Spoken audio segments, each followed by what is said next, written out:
All right, welcome back. It's late February 1862, and let's just start off with the bad news. Johnston retreating from Harper's Ferry to Winchester essentially folds up the entire line of Western Virginia. In addition, the depot was burned, as I had remotely feared as being possible, with only 3 regiments holding it. So we don't even really have a way to hold supply. Compounding that, an additional railroad link was destroyed. So it's just a perfect storm, really. Um,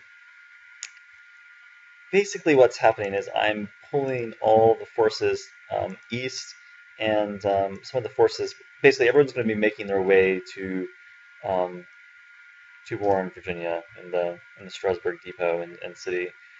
So it's going to take 2 full turns to do that. Jackson's force will arrive in Hampshire, West Virginia, and kind of basically be the rear guard, and then back on up to um, back on up to Strasburg Depot. Now, I don't really have a choice as far as I can tell. There's really no other options to do it, so we invested a lot to hold this part of Virginia, and we did it, and now it's ending. So it is what it is. Obviously, the supply issues were kind of unforeseen of being that extreme, and I didn't really know about the railroad challenges of it actually being inaccessible in very harsh weather, so live and learn. So I did consider doing a significant attack on Harper's Ferry. We still have 5% military control. We have global militia units besieged, but no one can actually get there in time, other than the one, um, other than the one, um, you know, mostly full strength division of Smith, and that just isn't going to be enough to realistically push them out. If I were the Union, I would definitely send a fresh division to reinforce Kearney. Kearney's a decent general too, so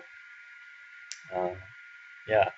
Um, in the end, we lose 2 strategic towns, Harper's Ferry and Morgantown. Neither of them will be easy to ever recapture.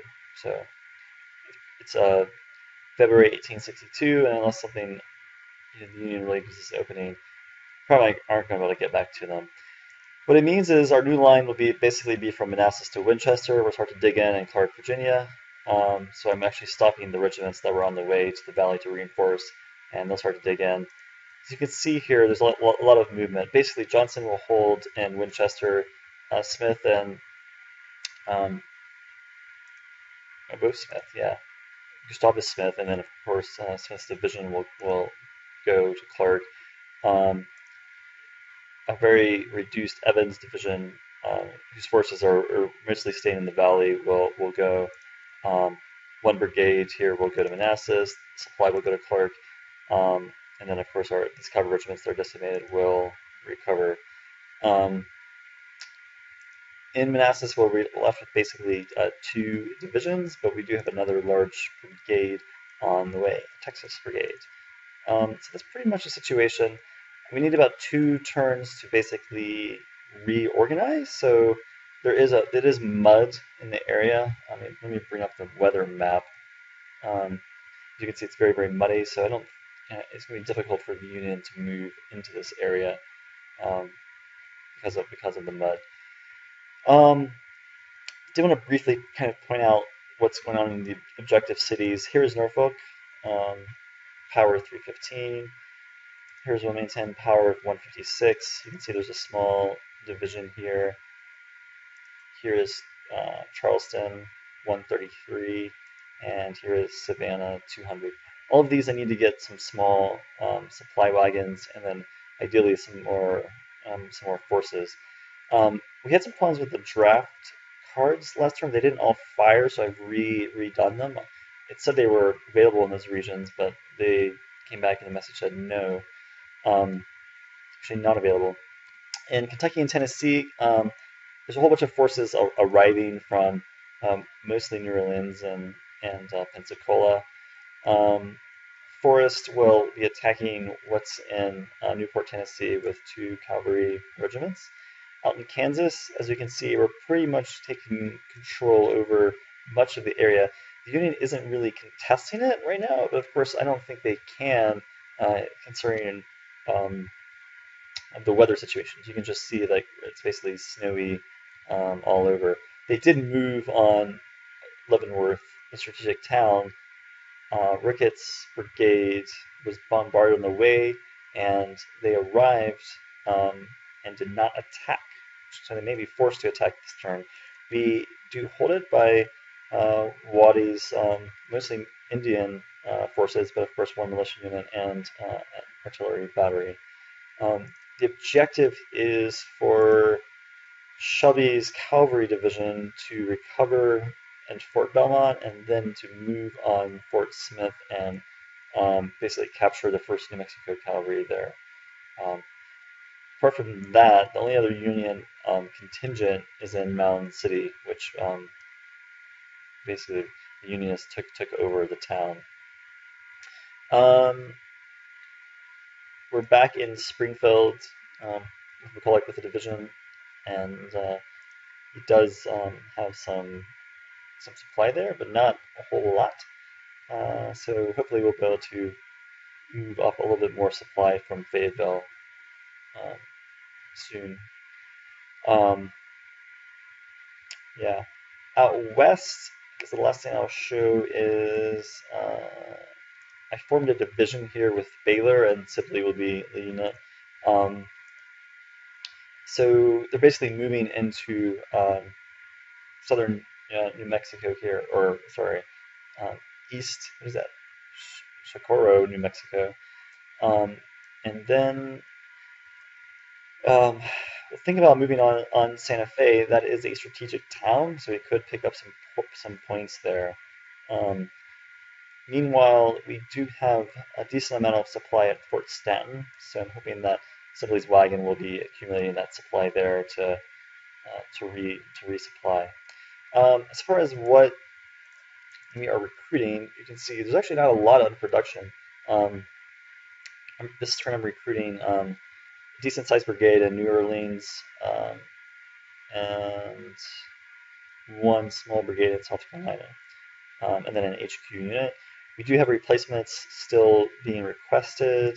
I'm requesting one more of light artillery and one of light infantry. So that's pretty much the turn.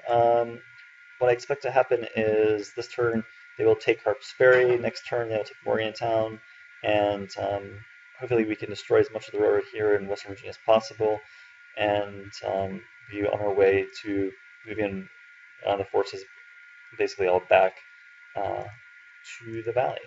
All right, let's run the turn and see what happens.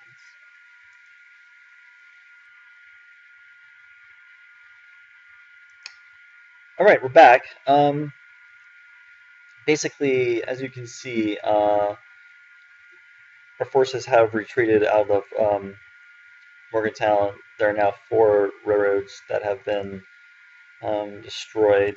Here is Jackson and Johnston's detachment. So they're going to actually move on Warren, Virginia in the next turn. Johnston's force has somewhat recovered.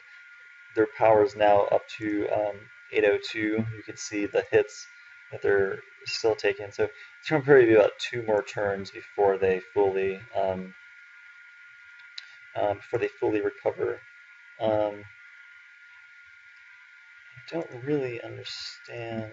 Oh, okay. So it looks like actually Smith's force has not arrived yet. So what we will do is they're going to arrive next turn in 1 day. So that's pretty good. They'll get there in 1 day. Was there any other movement there?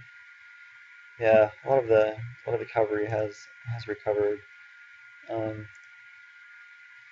So yeah, it was a very muddy turn. So it's a lot of slow movement.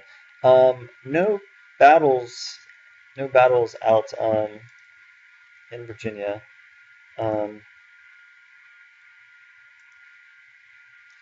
We Oh, actually, well, there was the one. We lost Harper's Ferry. Um, actually, I stand corrected. It looks like we did lose Harper's Ferry as they were trying to retreat, and then the unit went back in, and so Harper's Ferry is um, still under siege. Forrest arrived and promptly sent the Tennessee Unionist flight, as you would probably expect. Um, and we basically need to send an infantry unit over here to be able to take the town back. Probably the bad news is that we did lose a battle in Leavenworth.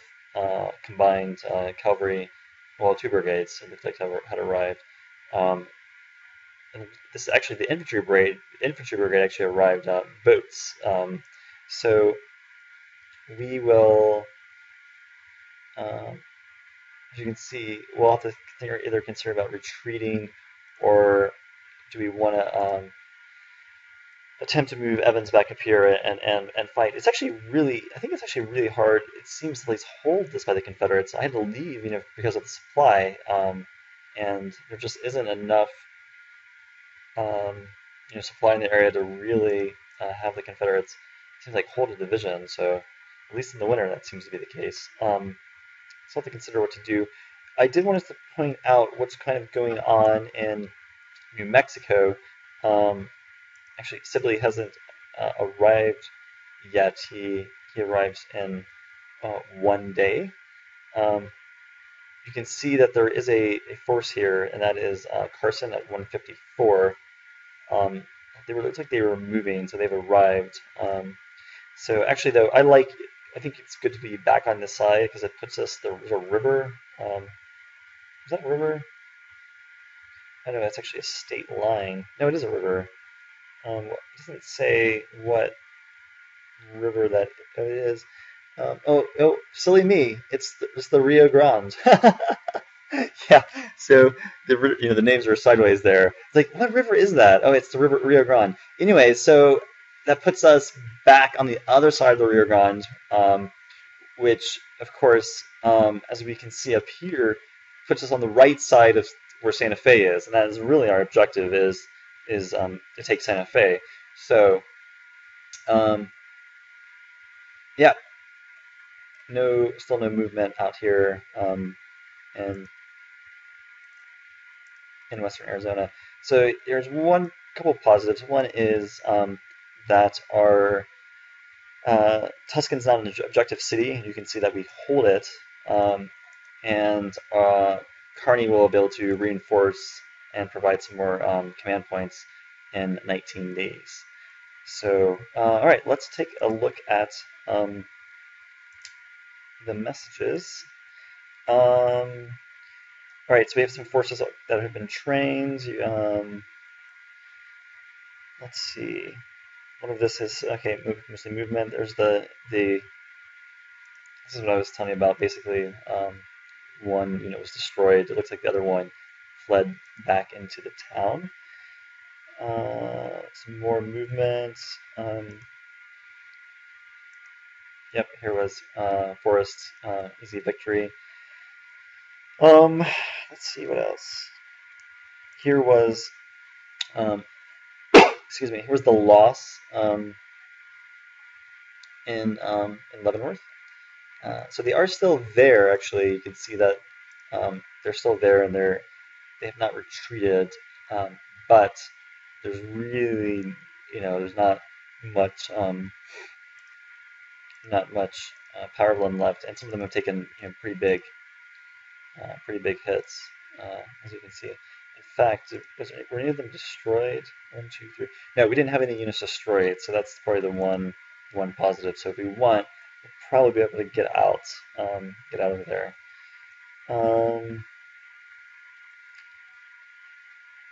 This is mostly movement. So we have another ironclad that's finished. Oh, by the way, I'll point this out just because it is, at this point, it's important. We have a large enough fleet where because we have 4 ironclads, that we will be able to, hold the river. Well, not hold it, but guaranteed, but at least to contest it. Okay, so we have French intervention in Mexico. Historically, this was well, what's the word? It was an issue of concern for the U.S. government. Um, and we won't have time to talk about all of Mexico's history and what France was doing there at the time. But so the CSS Virginia is now ready for action.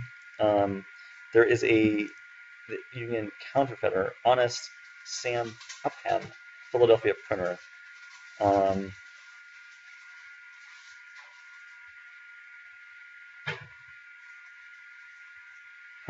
Yeah, so the CSA has put a $10,000 bounty on Upham's head, claiming that he's done more damage to the Southern cause than General McClellan. That is +3 inflation for us, which is not good. Unions requested more rolling stock and ships for transporting. We can request for rail and river pool again. Great, we had some great generals that have just arrived. General Stewart of Virginia, General D.H. Hill of North Carolina, and General Breckinridge of Kentucky.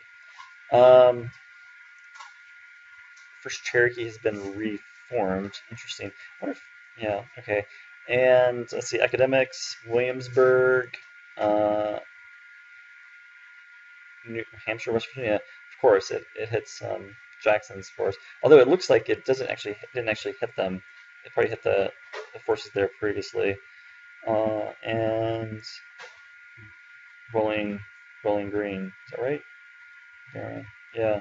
No. Kentucky. So the other big news here is the CSA has adopted the corps command structure just as the Union have done, so we'll be able to form corps. We'll also be able to form more armies, and that means I will be utilizing Jackson very, very soon. Probably in Tennessee. I'll have to think about what to do. Okay, so the last thing I will show you is what our objectives look like now. You'll see that Tuscan is now an objective, and we hold it. So right now we're getting 56 per turn, and the Union is getting 40. Union morale of 82, and our morale is 122. All right, see you next time.